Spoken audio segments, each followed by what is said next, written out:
నమస్తే. ఈరోజు మన స్టూడియోలో ప్రముఖ ఆధ్యాత్మికవేత్త, ఆస్ట్రోన్యూమరాలజిస్ట్ శ్రీమతి జయప్రద గారు మనతో ఉన్నారు. మేడంతో మాట్లాడదాం. మేడం నమస్తే మేడం. నమస్తే అమ్మా, శ్రీమాత్రే నమః. మార్చి నెల 2025 మీనరాశి వారి పరిస్థితి ఎలా ఉండబోతుంది? ఎలాంటి రెమెడీస్ చేసుకోవడం ద్వారా మంచి రిజల్ట్స్ ఉంటాయి అంటారు? తప్పకుండా మీనరాశి వాళ్ళకి ఎలా రిజల్ట్ ఉంటాయంటే బాగానే ఉంటుంది. ఎందుకంటే రాశిలో శుక్రుడు, తర్వాత ఆ రాశిలోనే రాహువు, రాశిలోనే బుధుడు. సో బుధుడికి జనరల్గా బుధుడు ఉండడం వల్ల కాస్తంత ఆలోచనలు మెరుగైన ఫలితాలు వచ్చే అవకాశం ఉన్నా, కాస్తంత ఇబ్బంది పడినా కానీ వీళ్ళు గట్టెక్కేస్తారు. ఎందుకంటే వీళ్ళకి శుభగ్రహం ఎప్పుడైతే శుభస్థానాల్లో ఉంటుందో, రాశాధిపతి వెళ్ళి వృషభ రాశిలో గురువు ఉన్నాడో, ఎప్పుడైతే వీళ్ళకి అది జరుగుతుందో, తర్వాత కుజుడు వెళ్ళి చతుర్థ స్థానంలో ఉన్నాడో, ఖచ్చితంగా సాధించే తత్వం ఎక్కువగా ఉంటుంది. మొండితనం విపరీతంగా ఉంటుంది. చేయగలం, సాధించగలం, చేస్తాం. ఎందుకంటే ఇక్కడ కుజుడు ప్లస్ ఇక్కడ రాహు ఇద్దరు కలిపి వీళ్ళ మీద ఎక్కువ పని మీద, అంటే బాడీ మీద ప్రెజర్ పడుతుంది చేయాలనేసి. బద్ధకంగా ఉండేవాళ్ళు కూడా లేచి పని చేస్తారు. ఖచ్చితంగా ఏదో ఒక పని పడుతుంది వాళ్ళకి. చెయ్యకూడదు ఇంట్లో ఉందాం అనుకుని భీష్మించి కూర్చున్నా సరే వాళ్ళే రావాలి, వాళ్ళే కావాలనుకుంటూ వాళ్ళు తీసుకెళ్ళి పని చేపిస్తారు. అలాంటి వర్క్ అనేది వీళ్ళకి జరుగుతుంది. సో మీనరాశి వాళ్ళకి అన్ని విషయాల్లో బాగుంది ఈ మాసం అంతా. అయితే మనం ఏంటంటే అన్ని బాగున్నప్పటికీ కూడా అన్ని గ్రహాలు ఒకే ప్లేస్లో ఉన్నప్పుడు, అంటే ఇప్పుడు మనకి అన్ని విషయాలు బాగున్నప్పటికీ కూడా ఒక నలుగురు అందరూ మంచి రాజకీయ నాయకులు అనుకోండి, నలుగురు గొప్ప వాళ్ళే, అందరు కలిపి ఒకే ఇంట్లో పెట్టాం, ఒకే రూమ్లో పెట్టాం, అప్పుడు ఎలా ఉంటుంది పరిస్థితి? అందరిని మెయింటైన్ చేయాల్సి వస్తుంది.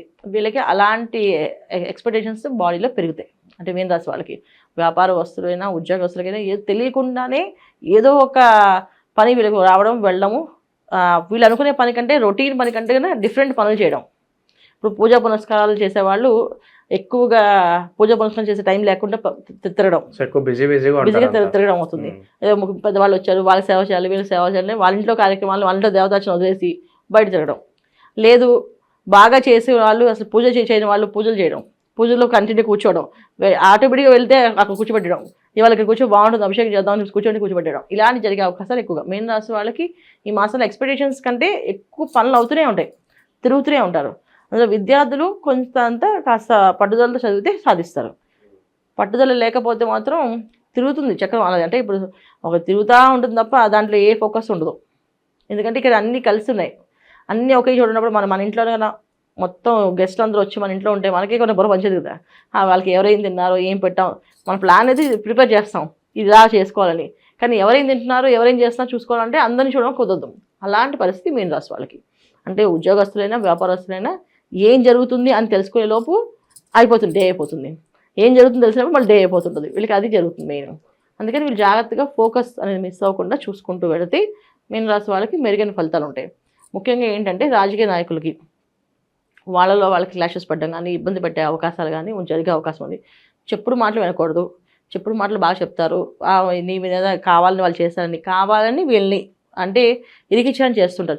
చుట్టూ ఉన్న జనం దాని గురించి పట్టించుకోకుండా చేసుకోవాలి. ఇంట్లో వాళ్ళే శత్రువులుగా మారే అవకాశం ఉంటుంది. ఇంట్లో వాళ్ళు శత్రువులుగా మారడం అంటే ఏం ఉండదు. నచ్చకపోవడం, నాకు వాళ్ళు పిలిస్తే నేను మీ ఇంటికి రాను, శుభకార్యం చేసుకుంటున్నారు, నువ్వు వాళ్ళని పిలిస్తే నేను మీ ఇంటికి రానంటే ఇంకా వాళ్ళని పిలవకుండా వీళ్ళు పిలవకూడదు, వీళ్ళ పిలవకూడదు, వాళ్ళని పిలవకూడదు అంటే ఎలా వద్ది? అందరినీ పిలవాల్సిందే ఒక శుభకార్యం జరుగుతుందంటే. అలా పిలిచినప్పుడు వీళ్ళని చూసుకోవడం వల్ల వీళ్ళు కాస్త శారీరకమైన శ్రమ, మానసికమైన అశాంతి అనేది జరుగుతుంది. సో అందుకని కాస్తంత ఇబ్బందులు కనిపించినప్పటికి కూడా మెరుగైన ఫలితాలే బాగుంటుందని చెప్పాలి. ఎందుకంటే 100% గ్రహాలు ఎప్పుడైతే ఉన్నాయో ఖచ్చితంగా వాటి పనులు జరుగుతాయి. బుద్ధి బలం బాగుంటుంది, ఆరోగ్య విషయంలో బాగుంటుంది, వ్యాపార విషయంలో బాగుంటుంది, ఉద్యోగస్తుల్లో బాగుంటుంది. తర్వాత వివాహ ప్రయత్నాలు చేసే వాళ్ళకి వివాహాలు అయ్యే అవకాశం ఉంటుంది, సంతాన భాగ్యం బాగుంటుంది, అన్ని విషయాల్లో బాగుంటుంది. బాగాలేదు అనేది ఉండదు. కాకపోతే అది పర్ఫెక్షన్ రాదు, అవుతుంది కానీ పర్ఫెక్షన్ రాదు. ఎందుకంటే గోచారంలో వచ్చే గ్రహస్థితి అలా ఉంది. తర్వాత రేపు వచ్చే 29వ షష్టగ్రహ కూటమి మన రాశిలో అవుతుంది. అవుతుంది. తర్వాత దానికంటే రవి భగవానుడు మీన రాశిలోకి వెళ్ళడం వల్ల కాస్త అనారోగ్య సమస్య అనేది కొంచెం జాగ్రత్తగా, ఆరోగ్య విషయంలో వీళ్ళు కాస్త జాగ్రత్త తీసుకుంటే బ్రహ్మాండంగా ఉంటుంది. లేకపోతే కాస్త ఇబ్బంది పడతారు. ఇంట్లో ఖచ్చితంగా మీనరాశి వాళ్ళందరూ కూడా అరుణపారాయణం చేయించుకోవడం, రుద్రాభిషేకం చేయించుకోవడం, లేకపోతే శివారాధన ఎక్కువగా చేయడం, శివుని ఎక్కువ పూజించడం, ఇంట్లో ఏదో ఒక అభిషేకం పెట్టుకోవడం, అభిషేకం చేయించుకుంటూ వెళ్ళడం, అయితే గుళ్ళో అభిషేకం, ఇంట్లో కుదరకపోతే ఈ గుళ్ళో అభిషేకం చేయించుకోవడం, వీళ్ళకంటూ పర్సనల్గా పేరు గోత్రనామాలు చెప్పి చేయించుకోవడం. అంతేగాని సామూహికంగా గోత్రనామాలు చెప్పి చేయించుకోకుండా వీళ్ళ పేరు చెప్పి వీళ్ళకు సంకల్పం చెప్పించుకొని వీళ్ళ ఆరోగ్యం కానీ ఆర్థికపరమైన సమస్య ఏది ఉన్నా సరే ఆ విధంగా సంకల్పం చెప్పి చేయించుకుంటే బయటపడతారు. లేకపోతే కాస్తంత తిరుగుతూ ఉంటుంది చక్రంలాగా, అంతే తప్ప వాళ్ళ జీవితంలో ఏది వచ్చింది ఏది పోయిందని తెలియదు. అలా జరిగే అవకాశాలు ఎక్కువగా ఉన్నాయి. కొంచెం జాగ్రత్తగా ఉండాలి, అవసరం ఉంది మీన రాశి వాళ్ళు. విద్యార్థుల పరిస్థితి మేడం, అలాగే విదేశీ ప్రయత్నాలు కొంచెం ఏమన్నా ముందుకెళ్తాయి అంటారా? విదేశాల్లో ఉన్న వాళ్ళకి అనుకూలంగానే ఉంది, ఈ విదేశీ ప్రయాణాలు చేసే వాళ్ళకు అనుకూలంగానే ఉంది. విద్యార్థులకి బాగుంది, కష్టపడి చదివితే బాగుంటుంది, లేకపోతే వాళ్ళకి ఫోకస్ మిస్ అవుతే అది కాస్త ఇబ్బంది పడుతుంది. మెయిన్ కుటుంబంలో ఉండే కొంచెం కలతలు ఇబ్బందులు ఇంట్లో వాళ్ళ శత్రువులకు మారే అవకాశం ఉంది కనుక ఇంట్లో వాళ్ళు జాగ్రత్తగా మెయింటైన్ చేసుకోవడం, జాగ్రత్తగా ఉండడం అనేది ఇంపార్టెంట్. అన్నిటికంటే ముఖ్యం వీళ్ళ ఆరోగ్యం చాలా అవసరం. వీళ్ళు ఆరోగ్యంగా ఉండడము, వీళ్ళు వాహనాలు నడిపినప్పుడు ప్రయాణాలు చేసినప్పుడు శుభశకునాలు చూసుకొని బయలుదేరడం. ఖచ్చితంగా వెళ్ళేటప్పుడు ఆలోచించేవాళ్ళు తీర్థయాత్రలు బాగా చేస్తారు, విహారయాత్రలు కూడా బాగా చేస్తారు వీళ్ళు. కాకపోతే ఏంటంటే వెళ్ళే ప్లేసెస్ వెళ్ళేటప్పుడు కొంచెం మంచి శకునాలు, శుభశకునాలు ఇంట్లో వాళ్ళకి చెప్పి వెళ్ళడం, దేవుడు నమస్కారం చేసి వెళ్ళడం, ఇంట్లో దీపారాధన చేసి వెళ్ళడం, ఇలాంటి పనులు చేసుకుని వెళ్తే వీళ్ళకి అనుకూలంగా ఉంటాయి. లేకపోతే కాస్తంత ఇబ్బంది పడే అవకాశం ఉంది.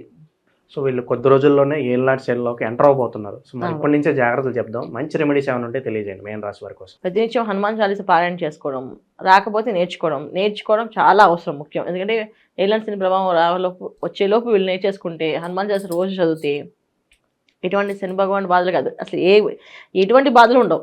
ఒక శని భగవానుడే కాదు, అసలు మానసికంగా శారీరకంగా చాలా ఉల్లాసంగా ఉత్సాహంగా ఉంటుంది హనుమాన్ చాలీసా చదివితే. ఎవరైనా హనుమాన్ చాలీసా 11 సార్లు పొద్దున్న చదివారంటే ఆ డే అంతా వాళ్ళకి ఫుల్ ఎనర్జీగా ఉంటారు. అంటే ఏ పనైనా తెలుస్తుంది, చేయగలుగుతారు అనేది తెలుస్తుంది వాళ్ళకి. ఎదుటి మనిషి ఎలాంటి వాడు తెలుస్తుంది.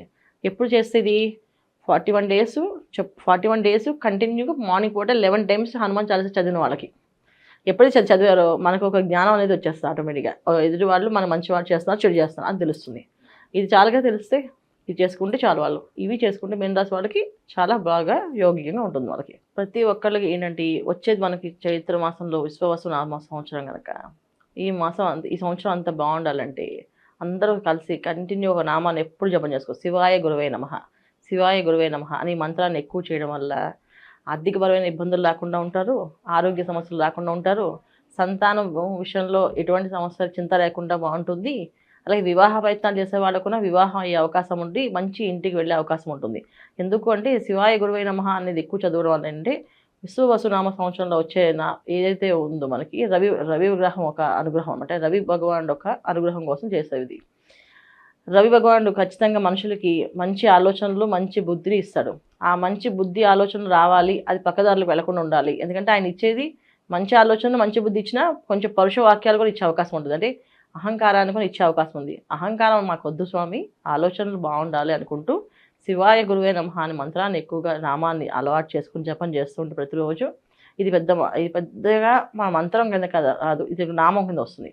ఈ నామాన్ని ఎక్కువగా స్మరణ చేసుకుంటూ వెళితే అన్ని రంగాల్లో వాళ్ళకి అభివృద్ధి ఉంటుంది. సో మాకు జాతకం తెలిసినా తెలియకపోయినా, రాశి లక్షణాలు తెలిసినా తెలియకపోయినా ఈ మంత్రం చేసుకుంటే ఏ పని అనుకుంటే ఆ పని జరుగుతుంది. అది మీరు చేసుకుంటూ వెళితే మాది ఈ రాశో కాదు అనుమానం పడట్లేదు, హాయిగా ఈ మంత్రం చేస్తే మాత్రం మీ సమస్య తీరిపోతుంది. సో చాలామందికి ఏంటంటే మాది కుంభరాశ, మీనరాశ, మేషరాశ, ఏ రాశి అది మా అమ్మ వాళ్ళు చెప్పిన ప్రేగలు ఇది పంతులు గారు చెప్పింది ఈ రాశి అనుకుంటారు. అసలు ఏ రాశి అనేది కాదు. మనకి ఏదైనా సమస్య ఉంది అంటే ఒక నామాన్ని పట్టుకోండి. ఎందుకంటే జాతకం అనేది మన date of birth, time of birth కరెక్ట్గా ఉంటే వస్తుంది. అవి లేకపోయినప్పుడు ఒక నామాన్ని అని ఒక నచ్చిన దేవుణ్ణి కానీ పట్టుకొని ఆ నామాన్ని ఎక్కువగా ఆలాపన చేస్తూ జపం చేస్తూ ఉంటే మనం అనుకునే పనులు అవుతాయి. కాకపోతే ఏంటంటే ఏ నామానైనా 41 రోజులు చేయాలి. 41 రోజులు కంటిన్యూగా 108 చొప్పున, 108 తక్కువ కాకుండా 1000 వరకు చేస్తే అదృష్టం కలిసి వస్తుంది. అంటే 108 రోజుకు చేసిన కుదిరినప్పుడు 200, 300, 500 అలా పెంచుకుంటూ 1000 దాకా చేసుకుంటే ప్రతినిత్యం 1000 చేశారనుకోండి ఆ నామాన్ని 41 డేస్ కల్లా మీకు అన్ని పనులు సవ్యంగా అవుతాయి. ఖచ్చితంగా బ్రహ్మాండంగా అయిపోతాయి. ఇవి చేయాలి. కాకపోతే భక్తి, శ్రద్ధ చాలా ముఖ్యం. నమ్మకం అన్నిటికంటే ముఖ్యంగా. ఇది చేస్తే వస్తుందా రాదా అని ఆలోచిస్తూ చేస్తే రాదు. ఖచ్చితంగా వస్తుందని చెప్పి కళ్ళు మూసుకుని చేస్తే వస్తుంది.